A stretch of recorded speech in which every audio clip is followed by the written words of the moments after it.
حضرت ظاہر رضی اللہ تعالیٰ عنہ وہ صحابی رسول ہیں جو دیہات سے تعلق رکھتے تھے، اور حضور علیہ السلام کے لیے دیہات کا کوئی نہ کوئی تحفہ حضور کی بارگاہ میں پیش فرماتے۔ اسی طرح آقا علیہ السلام بھی شہر مدینہ کا کوئی نہ کوئی تحفہ انہیں عطا فرماتے۔ ایک مرتبہ آقا علیہ السلام مدینہ پاک کے بازار میں تشریف لے گئے تو دیکھا کہ وہاں حضرت ظاہر خرید و فروخت کر رہے ہیں، تو آقا علیہ السلام نے ان کو پیچھے سے پکڑ لیا۔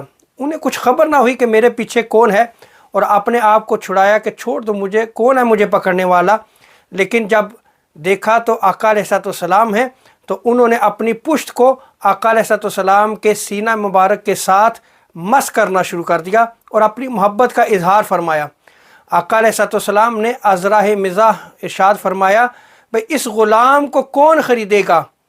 چونکہ حضرت ظاہر خوبصورت نہیں تھے تو عرض کرنے لگے، یا رسول اللہ اس کی کوئی قدر و قیمت نہیں ہے، کون خریدے گا؟ اس غلام کو کون خریدے گا؟ تو حضور علیہ السلام نے ارشاد فرمایا، لوگ تمہیں جو کچھ سمجھیں لیکن تیری اللہ تبارک و تعالیٰ کے ہاں بڑی قدر و قیمت ہے۔ اس روایت سے ثابت ہوا کہ جو آقا علیہ السلام سے محبت کرتا ہے اس کی اللہ تبارک و تعالیٰ کے ہاں بڑی قدر و قیمت ہے۔